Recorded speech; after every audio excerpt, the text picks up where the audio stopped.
Hi, everyone. My name is Anna Barber, and I am the Curator of Exhibitions and Public Programs here at the Martha's Vineyard Museum. I'm happy to be here with you all today. It is March again, or still, I'm not sure. Maybe it's still March. It's been March for the last year. I'm not quite sure, but the sun is shining on both Bo and I. He is just upstairs from me, and it is beautiful here on the island. So if you're here on the island, I hope you are enjoying this lovely day sitting in front of a computer screen with all of us. I appreciate that. So today we are once again joined by my dear colleague, Bo Van Riper, who is again going to take us on another journey into the collections to share with us the hidden histories, the untold stories, and surprising finds within the museum's archives that tell the story of our island. Before we begin, I'd like to let you all know of another upcoming monthly program series that is going to start this month in March. It's called One Island, Many Stories, and it will again, as you all here, I'm sure, are fans of Bo, you'll be happy to know that it is another program series that Bo is going to be participating in called One Island, Many Stories. And it's going to involve discussions with members of our island community around the past, present, and future of Martha's Vineyard. And so keep an eye out. We should be posting this on our website. It will be in the eBlast 2 next week, so you can learn more about this program series and sign up for it. It should be really fascinating. We do love being able to offer the programming here at the museum, especially free programs like this one. So we rely on your support to help us keep these programs going. So if you haven't already, please consider maybe a membership or a donation to the museum. We've got a lot of wonderful things that are coming up in the future, and we can't do it without your help. So before I turn it over to Bo, I just want to remind all of you to post questions in the Q&A or the chat at any time, and I will field them to Bo at the end of his talk. So without further ado, welcome, Bo. Hello. Hello, Anna, and hello, those of you out there in Etherland, and thanks for tuning in. And I am Bo Van Riper, for those of you wondering who that guy in the blue shirt is. I'm the research librarian here at the Martha's Vineyard Museum. And this is one of an ongoing series of talks about all the cool stuff in our collections that we don't have necessarily room to display in the museum itself full time. And March being Women's History Month, I thought I wanted to start with a picture of a woman. This is Lucinda Jeffers Mingo, and the disembodied arm belongs to her husband, Samuel George Mingo. The Mingos were the last Wampanoag residents of Christiantown, which was a square-mile enclave set aside in the 17th century by the local Wampanoag sachem as a place where those Wampanoag who had adopted Christianity as their religion could settle amongst themselves and carry on their new religious tradition. Lucinda, as was the case with so many women in the 19th century, died young, age 29,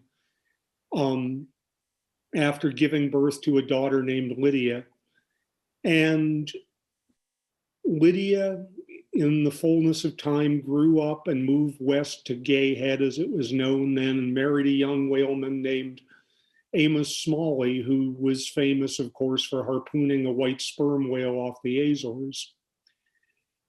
I mention this in part because, next slide, please, because the image of Lucinda and Sam, her husband, also a whaleman, by the way, he retired after Lucinda died and became a carpenter in Oak Bluffs. Lucinda and Sam are one of the couples featured in our exhibit in the upstairs hallway of the museum called We Two. And immediately adjacent to them is a portrait of Lydia, their daughter, as a much older woman, along with Amos Smalley outside their house in Gay Head. I mention this in part to call your attention to the couples portrait exhibit, which includes not only photographs like the Mingos and the Smalleys, but also paired oil portraits of 19th century whaling and merchant captains and their wives, but also to point out the fact that that biography that I've just given you of Lucinda Mingo, sparse as it is, touching only on the most basic born, married, lived here, had a kid, died facts, is itself only possible because when this picture was taken, somebody on the back of it noted Samuel George Mingo, last resident of Christiantown, and his wife Lucinda Jeffers Mingo. Next slide, please. This is a Wampanoag woman from Chappaquiddick who sat for a portrait by Baldwin Coolidge, one of the most accomplished photographers working in New England in the late 19th century. Sometime. She, like Lucinda in the previous shot, clearly dressed up for the occasion. You'll notice that she's wearing the same narrow-waisted, high-necked, multi-button fitted dress with the long sleeves and whatnot. Like Lucinda, she's got her hair done up on the top of her head. Like Lucinda, she's got a clear, direct, but very composed, very serious gaze, because sitting for a portrait in the 19th century was a significant event. It was something that you had done by a professional, not by Aunt Minnie with her pocket-sized Kodak. And unless you were a person of extraordinary wealth and privilege, it was probably something that you only had done a few times in your life. We have literally one picture of Sam George Mingo's parents and only a few pictures of he himself, one of which that we know of, the one I just showed you, includes his wife. As far as we know, this is the only portrait ever taken of this woman, whoever she was. And the reason I dwell on her here is to say, we don't know, or at least I don't. Nobody at the museum does, because the notation on the back of the picture merely reads Wampanoag woman from Chappaquiddick. For whatever reason, Baldwin Coolidge or whoever hands the picture came into didn't write down the name of the subject. And so she's come down to us century and a quarter later, anonymous. We can't even take that name, and as we did with Lucinda Jeffers Mingo, scrape together the bare facts of her existence from the places where she contacted the parts of the social organism that in the 19th century historically left reasonably complete records, being born, being married, dying, having a child. I must have looked at this picture 10 times in the 7 years I've been at the museum, always on the way to something else. And it would be overstating the case to say that it haunts me. It sounds a little too much like Dana Andrews and Laura, and we all know how that came out. Yet, I find myself longing to know, even just her name, who she was, where she fitted into the life of 19th century Chappaquiddick, what became of her. There's something about her face, her expression, that look of serene self-confidence that suggests, perhaps wrongly, perhaps I'm romanticizing it, that she must have lived an extraordinary life. And yet, without her name, we have no realistic hope of ever connecting her with it.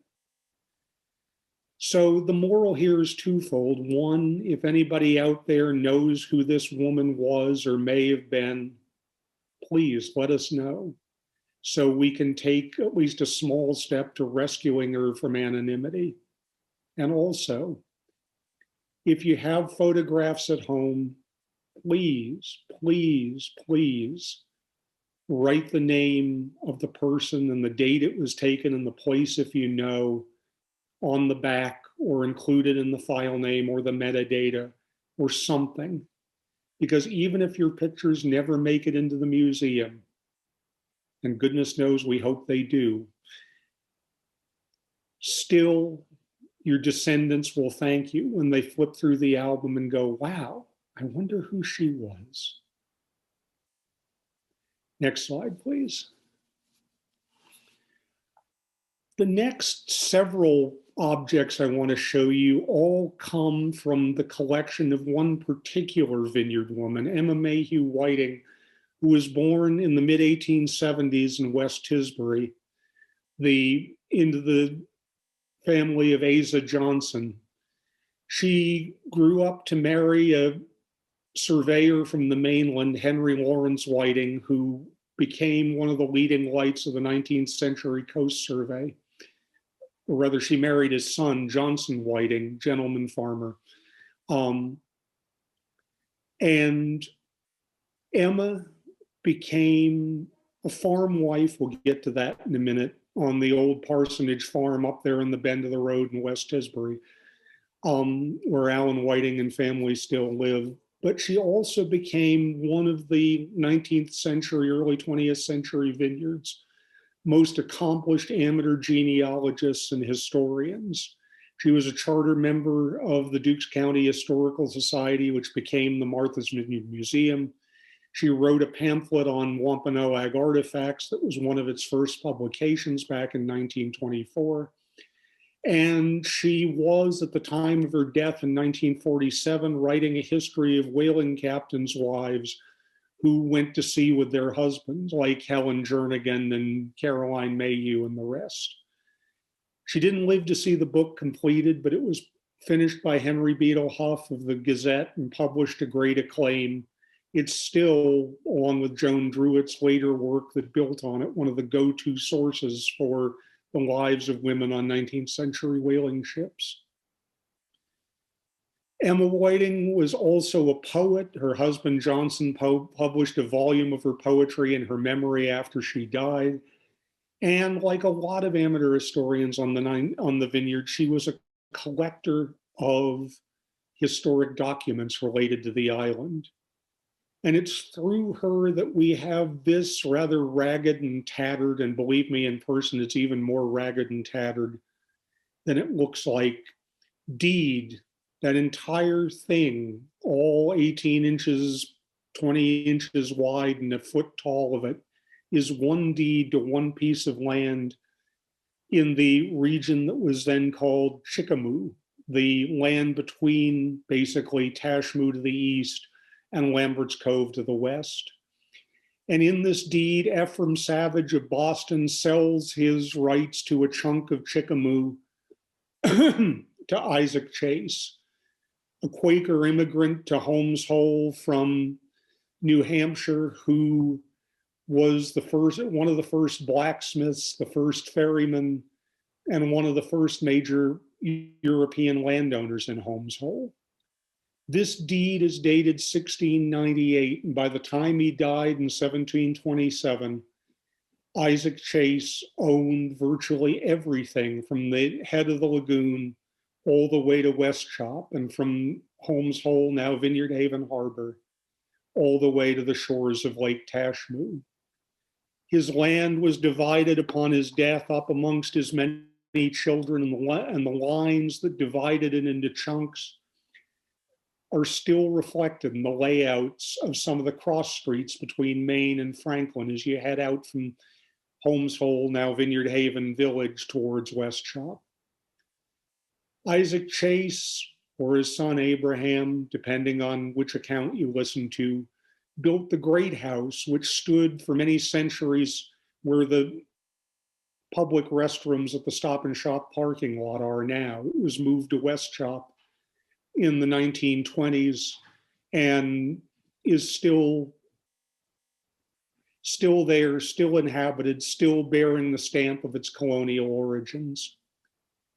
This deed, which Emma Mayhew Whiting acquired somewhere, somehow, sometime along the line and preserved, was written in 1698, 3¼ centuries ago. It's torn, there are bits missing here and there, it's separating at virtually every fold, and yet, by some miracle of preservation, it survives. So thank you, Emma Mayhew Whiting, for saving this impressive looking piece of writing, one of the oldest original deeds, one of the oldest original documents in the entire museum collection. Next slide, please. On the other end of the Emma Mayhew Whiting spectrum, there's this. Tincture of Benzoin composed, 2 drams. Tincture of Spanish flies, 2 drams. Castor oil, 6 ounces. Oil bergamot, 1 dram. Oil of cassia or verbena, 15 drops. Strong alcohol, 9½ ounces. Mix. Before there was Walgreens, before there was Pfizer, before there was Johnson & Johnson, before there was a pharmaceutical industry per se, it was normal for pharmaceuticals to be compounded ingredient by ingredient by the doctor or by the local apothecary on site to order as it was needed. This is a recipe for some kind of medicine designed to do something. And if you work out the mixture of castor oil to strong alcohol at about 3:2, you can probably infer what at least a couple of the side effects would have been. What the verbena and the Spanish flies, apparently this one didn't call for oil, eye of newt and hair of dog, so you got that going for you. We're supposed to do is a mystery. The idea that a person would go to their local country doctor who would be not only physician and surgeon, but also compounding pharmacist, feels like it belongs to another era, feels like something out of the Middle Ages or the Renaissance. And yet, not just in this random slip of paper that somehow came into Emma Mayhew Whiting's hands, but also in the notebooks of Dr. George T. Huff, Tisbury physician of the 1860s, and Henry Beadle Huff, the Gazette editor's grandfather. Or for that matter, in the notebooks of Dr. Daniel Fisher, who started out as a physician and discovered he could make more money in the whale oil business. You find recipe after recipe just like this. You find them as well in the cookbooks, the handwritten recipe books that have come down to us from Vineyard residents. Even if you didn't go to the doctor for a professionally manufactured remedy, chances are you had your own store of home remedies that were handed down from grandmother or great-grandmother, and that you kept in reserve for when a family member got sick with some well-known condition that family lore had it. Grandma's tincture of this or elixir of that was just the thing to treat. Of course, if you wanted to go for the latest and greatest, the back pages of the Martha's Vineyard Herald published in Oak Bluffs would contain, as would the pages of the Vineyard Gazette, ads for any number of professionally manufactured patent medicines that swore they would be good for any number of seemingly unrelated ailments. Dr. Harrison Tucker, a patent medicine manufacturer from New York, grew so wealthy off selling the stuff that he was able to buy one of the first plots laid out on Ocean Park and build one of Oak Bluffs' finest cottages on the proceeds. We live in an age of wonders where it's possible in the space of a year to have 3 different vaccines for a pandemic that's killed millions of people globally. But in the 19th century, this was the cutting edge of the pharmaceutical industry. An ingredients list written in impeccable hand in pencil on a 4 times folded slip of paper that likely got tucked in the back of a recipe book in between uses. Next slide, please.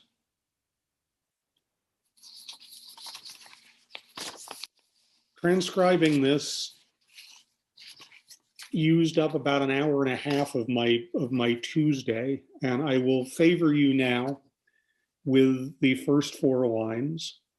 To Miss Emily A. Johnson, now in the opening spring of life, let every floret bloom. The budding virtue in thy heart shall yield the rich perfume. And on it goes for several more couplets in more or less the same sort of, I think florid would be an understatement, gushy tone. Miss Emily A. Johnson on the 6th of May, 1834, when this poem was written to her, was in her late teens or very early 20s, as was James W. Robinson of Noshawn Island, who signed his name at the bottom. This too was part of the papers collected by Emma Mayhew Whiting. Emily Johnson was the sister of her husband's mother, Anna Frances Johnson Whiting. Yes, Emily's sister married Henry Whiting, whose son Johnson Whiting married Emma Mayhew. And if you want a benchmark for obsessive local historian and genealogist, surely saving love letters written to your husband's aunt has got to be up there. Let the record show that James W. Robinson, whatever you think of his poetic gifts, was unsuccessful in winning the no doubt lovely and delightful Miss Emily Johnson's heart. She married a fellow named Abraham McCollum instead, and James Robinson went on to bigger and better perhaps things on Noshawn Island. Evidently in the 1830s, as today, long distance romance, even if long distance just means Noshawn to West Tisbury, has its drawbacks. Next slide, please. This is one of Emma's own poems titled A Nation's Shrine. Next slide, please. And professionally printed, next slide, please, on a sheet of roughly laid brown paper with the poem in the centerfold and a dedication on the left and a gold star banner signifying the loss of a son in military service during World War I. Was carried over, the tradition was carried over into World War II and beyond, but it began in the US at least during World War I. This is Emma Mayhew Whiting in Daughters of the American Revolution member, Colonial Dames of America member, Society of Mayflower Descendants member mode, writing for a public audience in a moment of public mourning. Quentin Roosevelt, the son of former President Theodore Roosevelt, was killed in the First World War. And here Emma Mayhew Whiting is imagining Mrs. Roosevelt visiting her son's grave in France.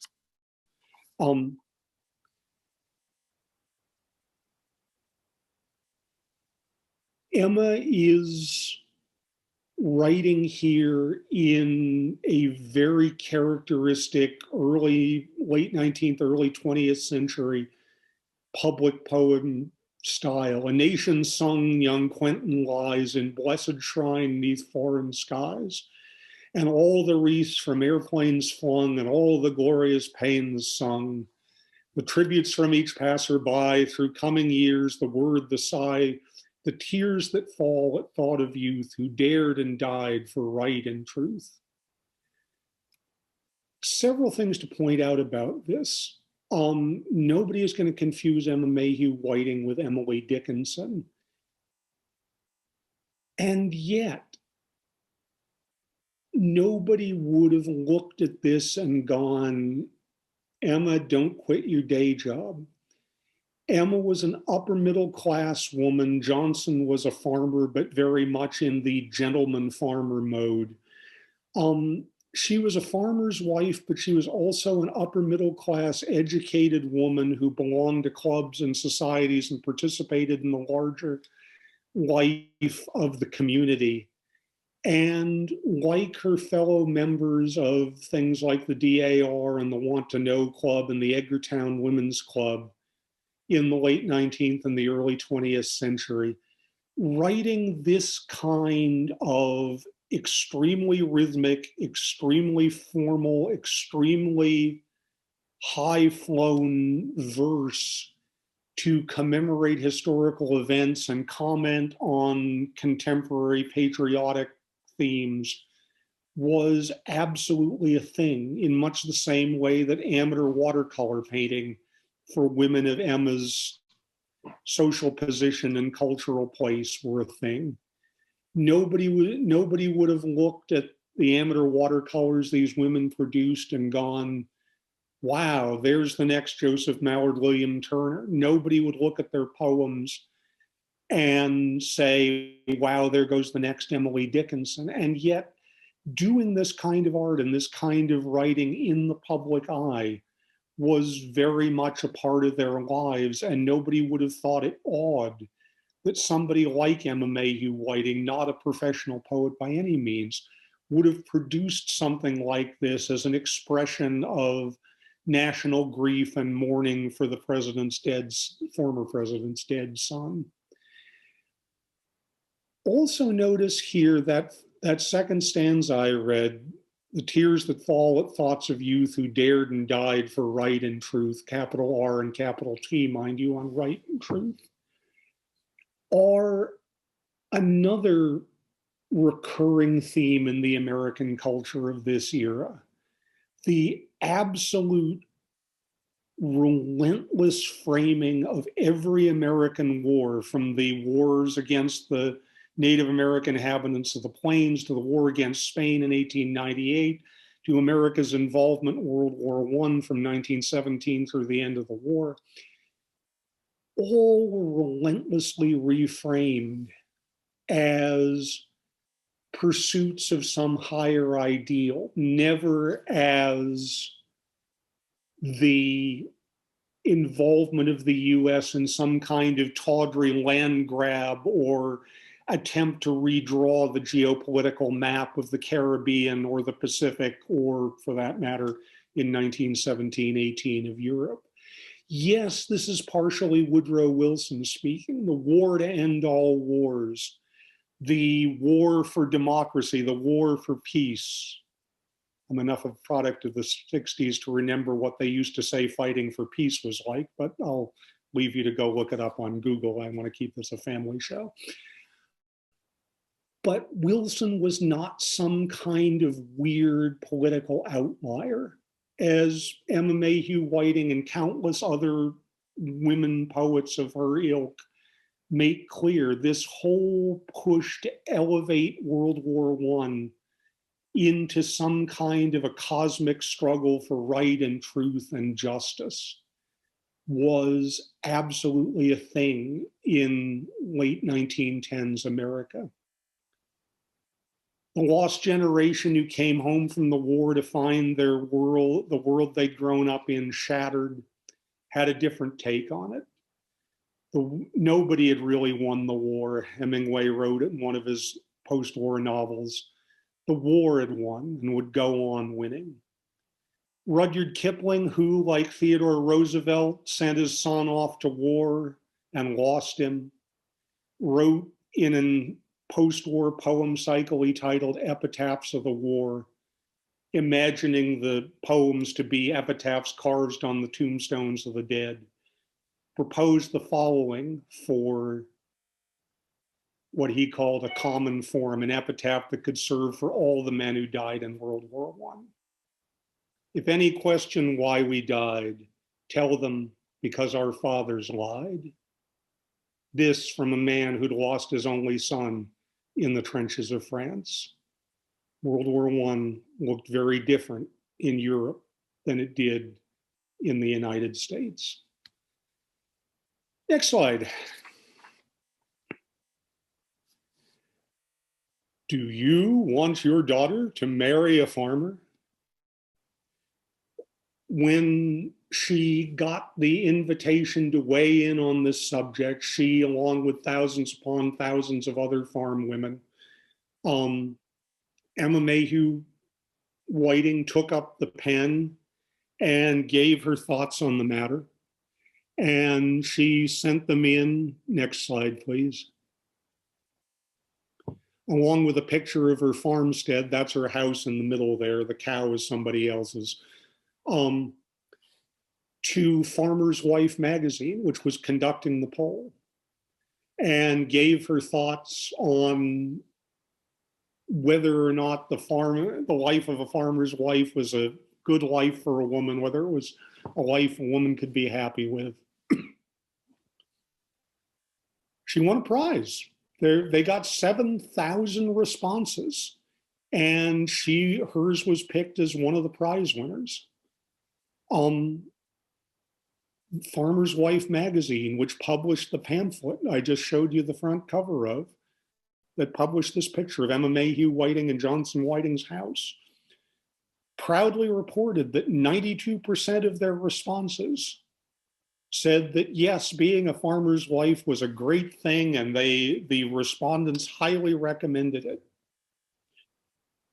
Tune in tomorrow when we discuss sampling bias and why it shouldn't be surprising that 92% of women responding to a poll in Farmer's Wife magazine would have thought that being a farmer's wife was just swell. 1922, when this came out, was a more innocent age, and when the editors of Farmer's Wife magazine crowed over the overwhelming endorsement of farm living that they'd received from their readers, they did so, bless them, without a single trace of irony. It's probably worth noting that Emma's husband and her father-in-law, Johnson and Henry, were, as I noted, gentlemen farmers, educated men from well-to-do backgrounds who approached farming as the application of science and bringing the latest knowledge to bear on the problems of raising animals and plants in a particular climate, in a particular type of soil.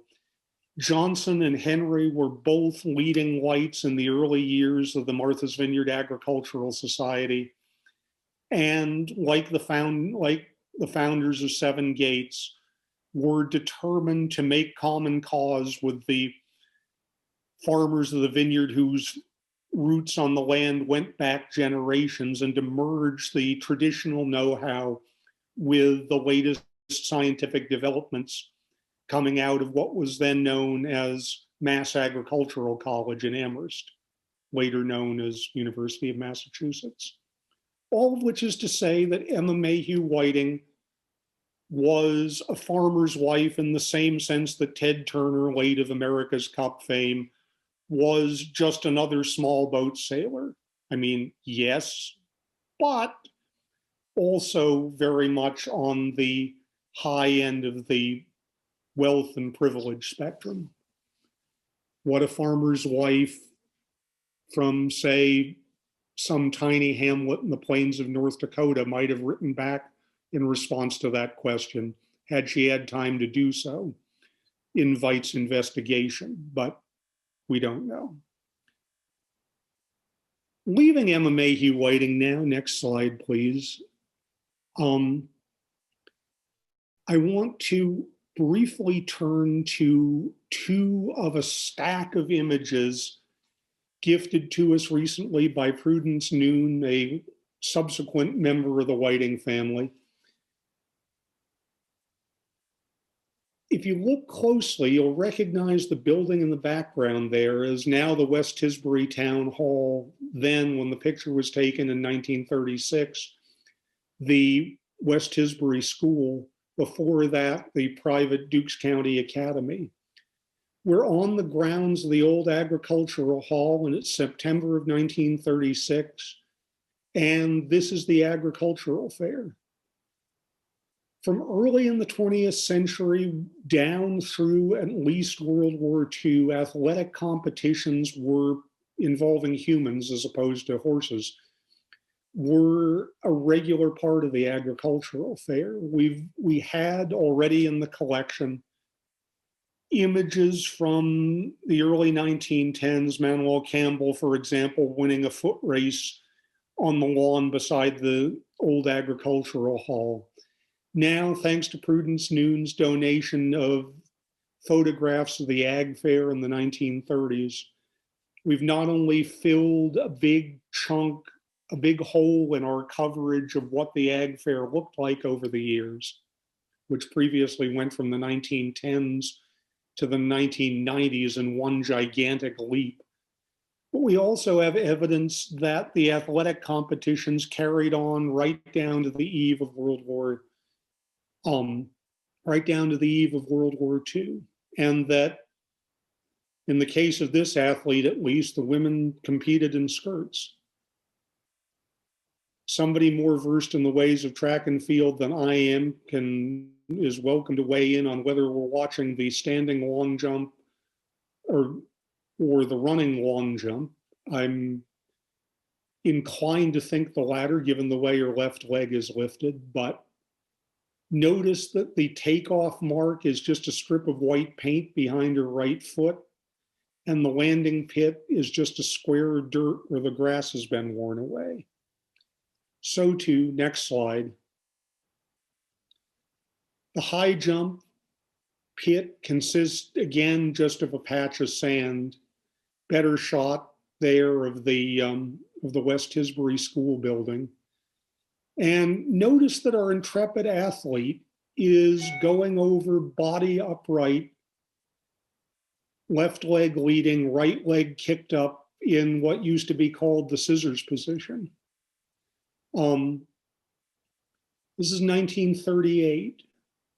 And although in the grand scheme of things, it matters relatively little, it's worth noting that this would be the dominant style of high jumping for a good many more years. That the modern style of high jumping, where you go over backwards, head and shoulders first, then arching your back and kicking your legs over the bar last, wasn't invented until Dick Fosbury showed it to the world in the 1968 Olympic Games in Mexico City. The Fosbury Flop, as it became known, was almost from the moment it was introduced, revolutionary in the practice of the high jump. And if this high jump bar seems oddly low, it's in part because one of the things that Dick Fosbury's innovation and technique did was to make it possible for a well-trained, well-practiced athlete to clear heights that would have been unheard of in the days when you went over upright one leg at a time. A moment in time from a September afternoon in 1938. Thank you, whichever ancestral Whiting wrote the dates of the pictures on the glassine envelopes, and thus gave us a reminder that until just after World War II, the agricultural fair was always held in September or October, reflecting its origins as a harvest festival. It was moved after the war to its present schedule of mid-August, because it was gradually by that time morphing away from its Harvest Festival origins and into a tourist attraction. Glimpse of a world gone by when the fair was a much smaller, much more rural, much more local thing. Next slide, please. After all was black and white, I wanted to segue for the last couple of items into a world that, in my humble opinion, doesn't get enough attention. The world of the photochrome postcard, which displaced the older watercolor style tinted photograph postcards beginning in the 1950s. Photochromes, which, if they don't get the Paul Simon song Kodachrome stuck in your mind, you're a better person than I am, same meter. Photochromes had the advantage of allowing you, like the Kodacolor slides of the 1950s, to produce incredibly rich, incredibly vibrant, incredibly deep photorealistic colors. And hotels like the Harborside Inn here on the shores of Edgartown took to using them as giveaways to promote their properties. Used to be, if you went to even a chain hotel like a Howard Johnson's, or maybe especially a chain hotel like a Howard Johnson's, but right the way on up to the Ritz-Carlton in Boston. If you opened the center drawer in the desk in your hotel room, the Gideon Bible was in the right-hand drawer. If you opened the center drawer, there were probably a few sheets of hotel crested letter writing paper and envelopes, and probably a photochrome postcard or two showing the property or one of its rooms. Just the thing to email to the folks back home saying, having wonderful time here. It's interesting not only as a moment in the history of postcards and in the history of hotel advertising, but it's also fascinating now, 50, 60, 70 years on, from a historian's point of view. Because look at this picture of the Harborview patio. It captures not only, and there are 5 more like it I could trot out to make the point, but this one will do, not only that the harbor side in the 50s and 60s represented an utterly different type of vineyard hotel.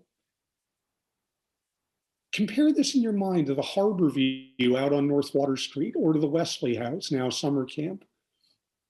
They were the old model, the multi-story formal dining room, Victorian, this is where the Addams family goes on vacation hotel. But tourism in the vineyard after World War II was changing, shorter stays, coming by car rather than train. And the harbor side was intended to catch that, the spirit of that new tourism. It was demonstrably more like a modern Howard Johnson style motel or hotel like you'd see on the mainland, complete with a chlorinated swimming pool, a patio with umbrellas. And note that the guy serving drinks there is wearing a black bow tie and a white waiter's jacket. Okay, the people were sitting in aluminum and nylon webbing lawn chairs, but still, there's this, we're not in the Captain's House Inn, we're not in the giant Victorian 4-story resort hotel. We're in a modern, vibrant, fun-loving place, which of course, this being a card printed by the Harborside, was exactly what the Harborside was trying to convey. And next slide. Welcome to the only picture we have in the museum collection showing the inside of the cocktail lounge at the Harborside circa 1960. Let me repeat that, the only picture we have. Now, if you're old enough, you've probably been in any number of places like this. You know, once they you could find them from here to Los Angeles. But they've all long since been made over, brought up to date, and so on and so forth. And pictures of them in people's vacation slides are few and far between. I mean, think about it. When was the last time you went out for drinks and took a general, here's the look of the room shot, here are the 5 or 10 random people and the bartender and the waiter that I was sharing the room with shot? You don't. Nobody does that. It would be weird to do that, which is why knotty pine paneling and red naugahyde stools, they make them out of something else now because naugas are endangered. That's not really true, but and bas-relief carvings of fish over the mantelpiece are live on only in people's memories, and thank goodness in the odd photochrome postcard. Next slide, please. Anybody else out there remember when the East Chop Light was still painted brown? The original idea back in the late 19th century was to paint it red, but turns out the red paint weathered to brown really, really, really fast. So eventually they just gave it up and kept painting it brown. This was back in the day before the Martha's Vineyard Museum took it over, when there was still a Coast Guard established wire fence and a no trespassing sign. But try and find a really good picture that captures the exact shade of brown that led people to call it the Chocolate Lighthouse in those days, or better yet, next slide. Try and find a picture that captures it during the roughly 2.5 years when the Coast Guard opted to paint it not chocolate brown, but a lovely cafe au lait shade, and pick out the doors and the door and the window frames and the ridges where one row of iron plates meets another in white. That was a brief moment in the history of the East Chop Light. And yet this postcard from our postcard collection captures that brief moment and records the particular shade of cafe au lait that it was painted for those few years before the Environmental Research Institute people got hold of it, realized it would survive better if it was painted white so that the interior didn't heat up, and painted it the color we now see it in today. It's the very fact that photochrome postcards have that deep, vibrant color that makes them so incredibly useful. We know what Illumination Night looked like in the 50s. We know what the flying horses looked like in the early 60s, in part because of photochrome postcards. Next slide. This may be the most horrendously beat up photochrome postcard in our entire darn collection. However, I mean, for reference, that is the Gay Head Light. It's brick, it's red, as is the barn-like keeper's house next door to it. So you can get some impression of how badly the color register on this is off. But two things I want to point out, one obvious, one not. Because photochrome postcards came in a very specific era, they are frequently, not just because they capture things in color, but because of the moment when they were shot, the best source we have for how short-lived things or short-lived aspects of things on the Vineyard looked. That square tower next to the lighthouse, for example, which the Coast Guard put up as a lookout tower, and which was torn down in the early 1960s, about the same time as the keeper's house was torn down. If you look closely, you'll notice that The lighthouse still has the Fresnel lens in it, covered up with its cloth shroud. So this was taken prior to February 1952, probably 1940, 1950, summer of 1951. There are astonishingly few pictures of the lighthouse from that era, from that point after World War II when the tower was still up, but before it was torn down in the early 60s. This is one of about 2 or 3 I can think of, and one of the few that shows the tower from an angle that lets you see that it's got 2 sets of windows and that there's 6/6 panes, and that it's got a metal railing around the little wooden shack on the top, which was saved, incidentally, and repurposed somewhere elsewhere in Aquinnah. Oh, one last thought. The woman in the shorts and short sleeve blue blouse, to my count so far, turns up in at least 3 other postcards that I've seen. Apparently, she accompanied the photographer around, and when he wanted somebody in the foreground for visual interest, he said, "Okay, go stand over there. No, a little bit to the left." Speaking of people whose names I'd love to know, but that one, I suspect, is a lost cause. Next slide, please.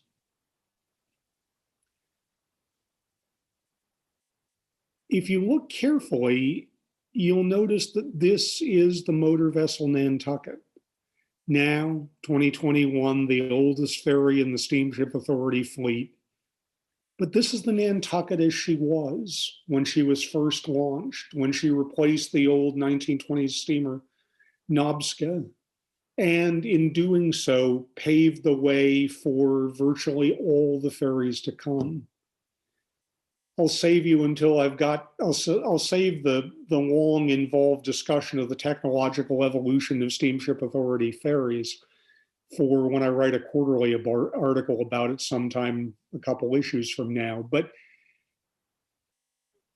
suffice it to say that the Nantucket, when she was launched in 1974, really represented the break point between the early diesel era ferries like the Islander and the old Uncatina and everything that came after her. With her clamshell style bow and stern doors and her motor coach style seating and her fixed benches and chairs on the upper deck as opposed to movable canvas and aluminum foldable deck chairs. She was, in essence, the model for almost certainly for the Martha's Vineyard and broadly speaking for the Island Home and the Woods Hole. But if you've ridden on the Nantucket recently, you'll recognize that this is not the Nantucket as she is. Only one of her 4 quarter galleries there on the mezzanine deck, which are open spaces with railings in them in this picture, is still open, the one on the port side aft. Her superstructure's also been extended to make room for a much larger seating area for the lunchroom. Next slide, please. So too, the photochrome card I was just showing you, printed when she was still new and the latest thing in the line, captures her as she was before refits. Just as this shot from the late 60s of the Uncatina captures her in her original configuration before she was cut in half just ahead of the stack and had an additional section inserted in her middle to give her more passenger and car capacity.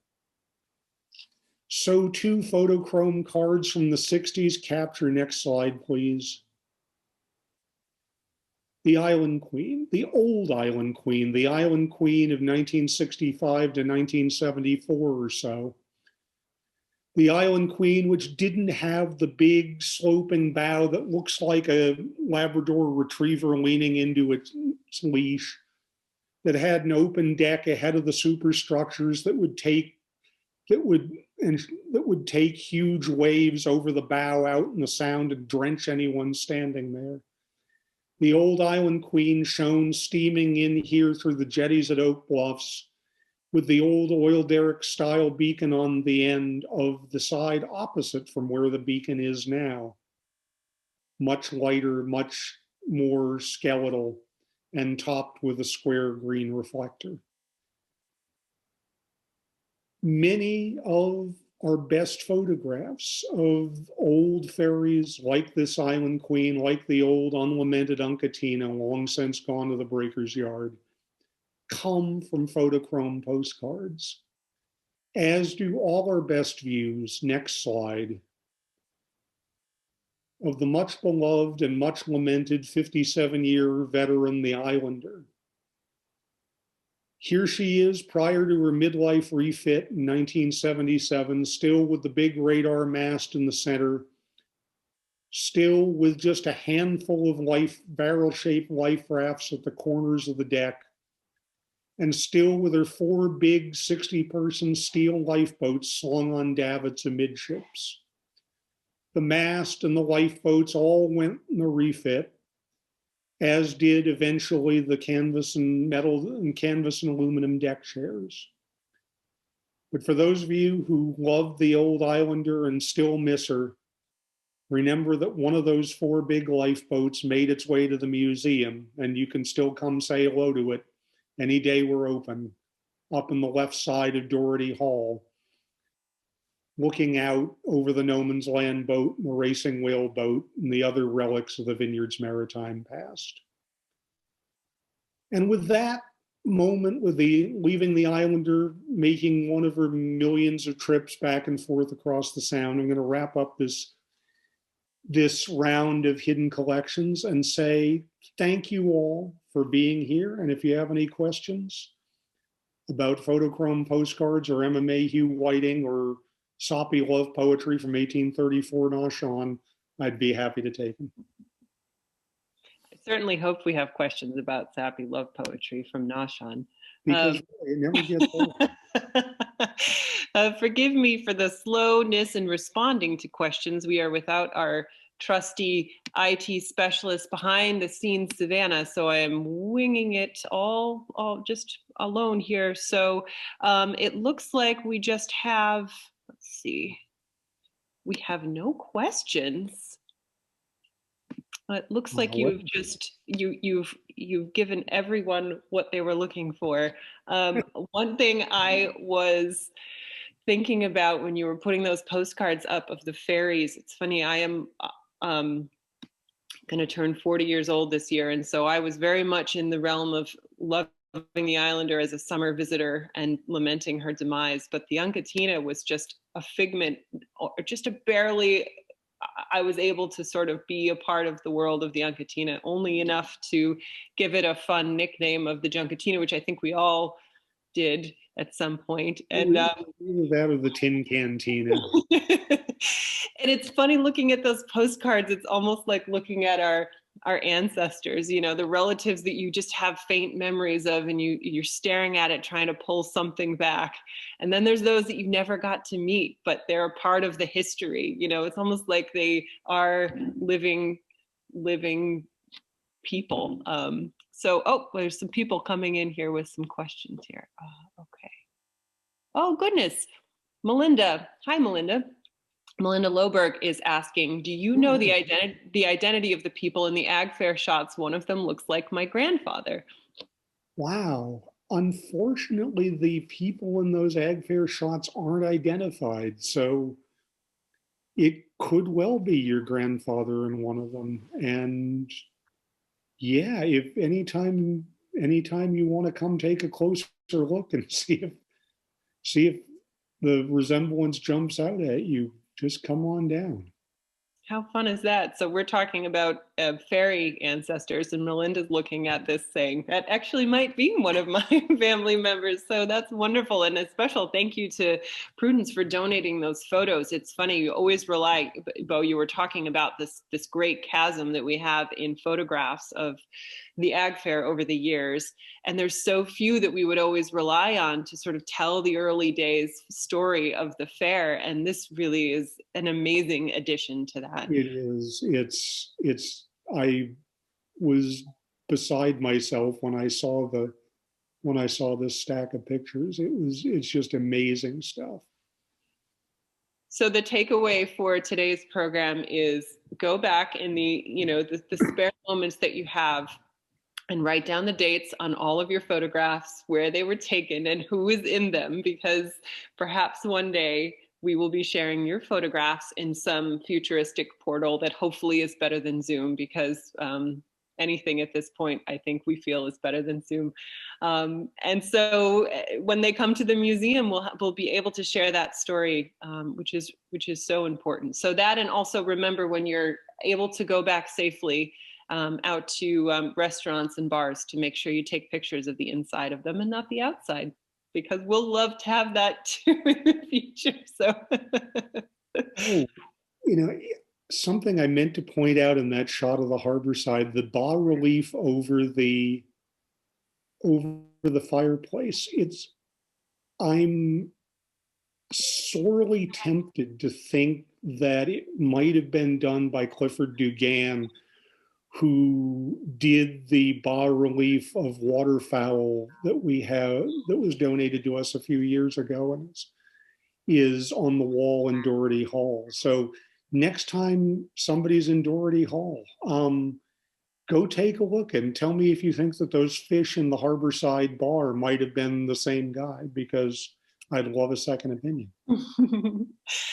So we actually have a couple of questions that came in quickly, and I know that we're just over time, so we're gonna answer a couple of them, if that's all right with all of you. Obviously, we've got places to be, but we'll take a couple of extra minutes. One I can quickly answer. So behind me, this wonderful, I think someone has asked about this before, unrelated, but in case anyone is interested, this beautiful, fantastic image behind me is a mural that was done as part of a project that the Eggertown Elementary School children did. It is of the favela in Rio. And it was done as part of Nicole Shank's 4th, 5th, and 8th grade students who designed and painted and kindly let us borrow it. And it is quite large and beautiful, and it makes a wonderful backdrop. So thank you to the Eggertown School children who did this amazing mural. So one more question here we have from Sean Malone. Thank you for a wonderful presentation. Can you talk about your process for hidden collections? How do you approach what you want to share from the breadth of the collections? That's a great question. And basically, as I'm going about my work from day to day, finding the answers to people's questions, working on organizing the archives, processing new donations, I've started keeping an eye out for, wow, that would make a really cool thing to talk about in hidden collections. The string of Emma Mayhew Whiting stuff was actually an artifact of me working on reorganizing the Emma Mayhew Whiting collection and improving the finding aid that provides an index to it. And I kept coming across all these cool, interesting things and thought, why not do a set of them for hidden collections? And so too, the photographs of the fair were a case of, the minute those came across my desk to be cataloged, my first thought was, oh, these would be great for hidden collections. And so mostly it's just things that speak to me. And in other cases, we'll be talking about something in a meeting or in preparation for an exhibit, and I'll think that would be a really good story to tell in a hidden collections talk. So what can I use as an image or a thing to hang it on?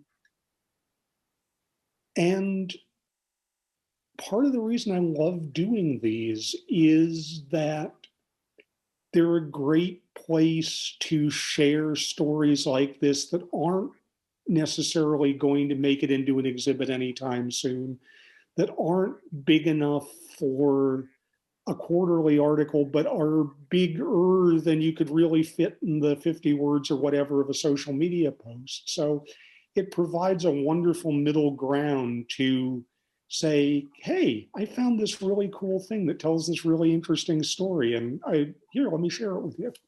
So thank you all for being there and being interested.